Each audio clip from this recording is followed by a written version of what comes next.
Hello and welcome to another programme of That's English. Hi everyone. Ashley, will you please explain to everyone what you are doing? I'm making my own money. I've called it the Ashley Pound. And why are you making your own money? Because today's documentary is about a town in England called Lewes, where the residents have made their own money. It's called the Lewes Pound.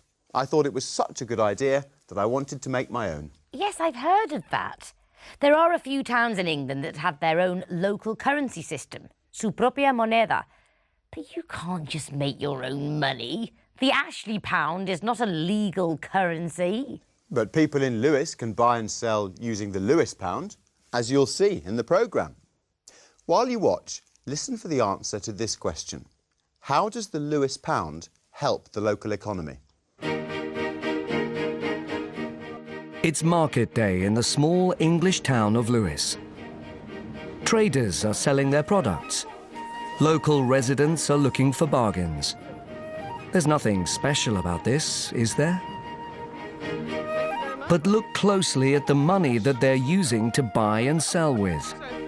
These aren't normal British pound notes and coins. It's a special currency called the Lewes Pound. Goodbye. All right, take care. Susan Murray is a director of the Lewes Pound scheme. She explains how the system works. You know, the Greens, we pick the Lewes Pound is essentially a local alternative currency, something that people can use to remind them to support their local independent businesses. The Lewes Pound was created to help the town become independent of the national banking system.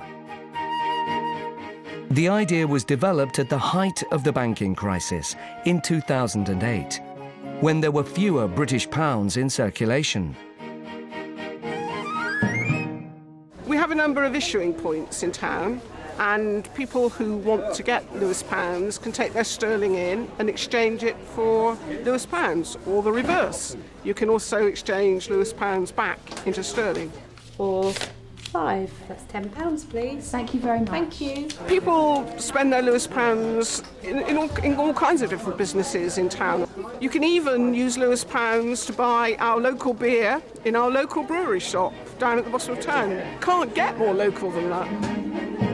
1 Lewes Pound equals 1 British pound. But because the Lewes Pound can only be spent in Lewes, the money stays within the local community.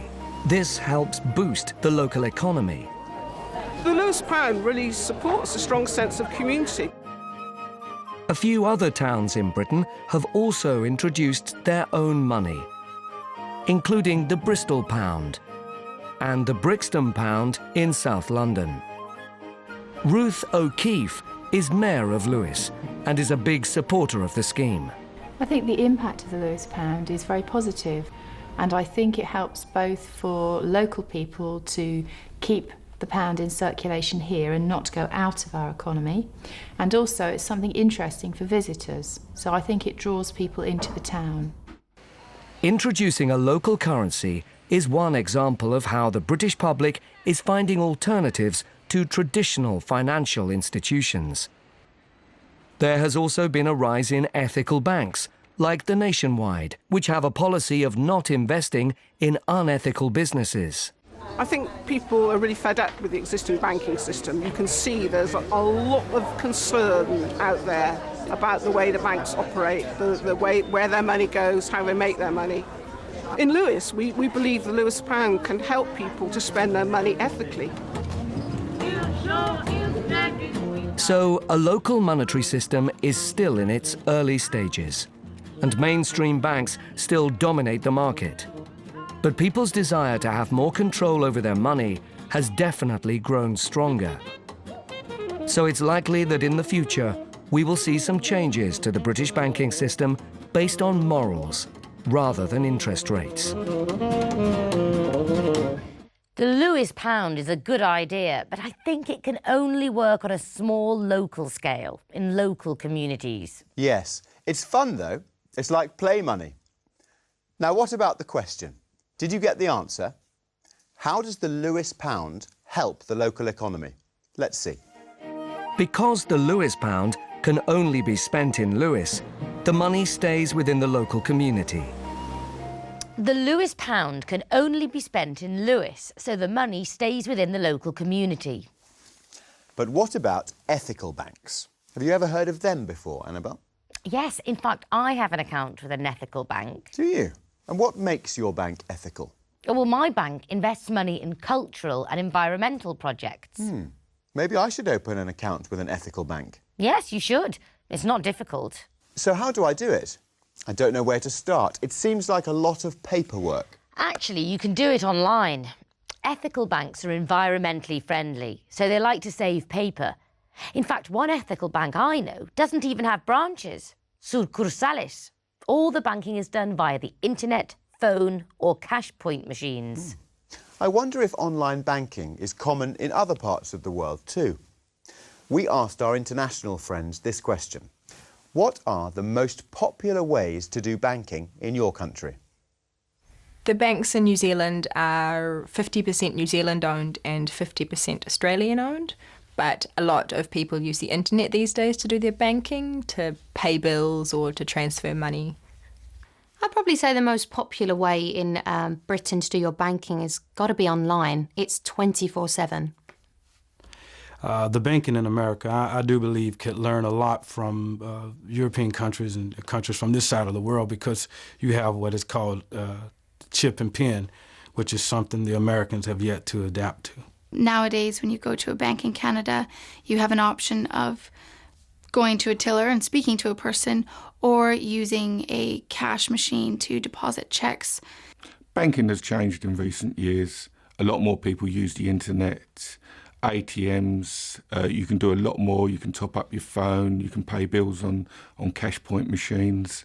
So a lot less people go in the bank. More people use internet banking or ATMs now. It looks like most countries have online banking these days. Did you hear what the man from the US said? I thought the United States would be the most advanced country, but they don't have chip and pin like most European countries.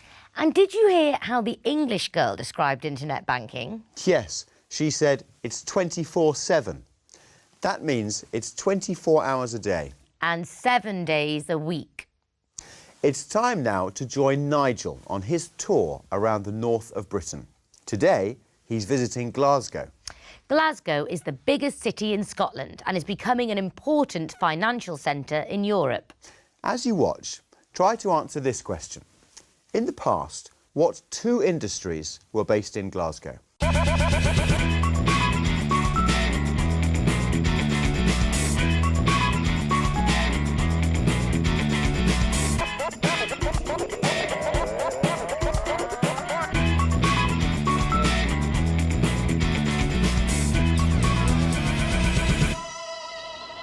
Hello, today I'm in Glasgow, Scotland's largest city and the centre of Scottish trade and finance. This area used to be part of the old port of Glasgow and was full of abandoned offices and warehouses. But recently it's been transformed into this successful financial district and has become one of Europe's top 10 financial centres.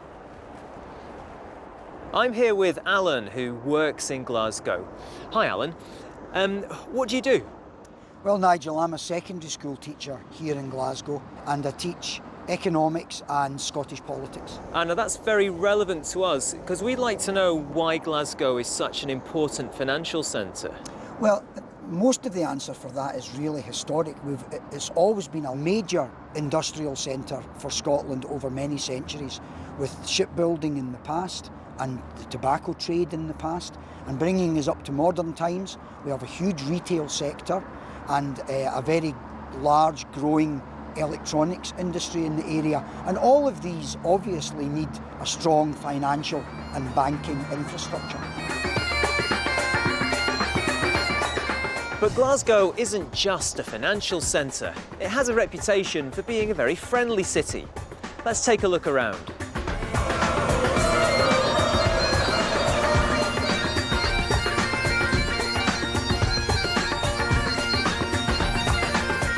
Most of Scotland's national arts organisations are based here in Glasgow. This is the Royal Theatre, home of the Scottish Opera. This is the Glasgow School of Art, one of the world's first modernist buildings. It was designed by Charles Rennie Mackintosh. This is the library, also designed by Mackintosh. But Mackintosh wasn't only an architect. Amongst other things, he also designed furniture.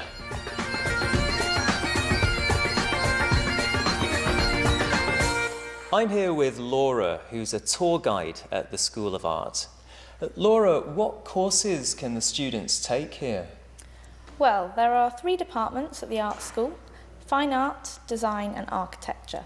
Within those departments, students can study a wide range of courses, but the largest department is fine art. I see.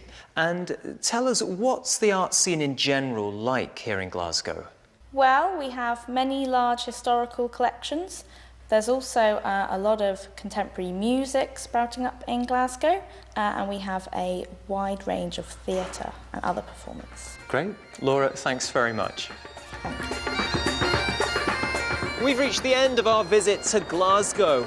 I'm just going to get some money out to help me on my way to our next stop, Harrogate, a town in the north of England. I'll see you there. Bye. So Glasgow is not only a centre for finance. Not at all. Glasgow is also an important cultural centre. As we saw, people go there to study art, design and architecture at the Glasgow School of Art. And the school building itself is a piece of art. It was designed by the famous Scottish architect Charles Rennie Mackintosh. Did you get the answer to our question? In the past, what 2 industries were based in Glasgow? Let's check. Because we'd like to know why Glasgow is such an important financial centre. Well, most of the answer for that is really historic. It's always been a major industrial centre for Scotland over many centuries, with shipbuilding in the past and the tobacco trade in the past. So the answer is shipbuilding and the tobacco trade. Yes, and Alan also says that today Glasgow has a large retail sector, sector comercial. That sounds like my kind of city. Well, that's the end of today's programme. I'm going to continue my search for a new ethical bank. And with all this talk of money, I think I'm going to go shopping. Good idea, Annabelle. Do you want to use some Ashley pounds? Sure. Thanks, Ashley. Goodbye to you. Goodbye. See you soon.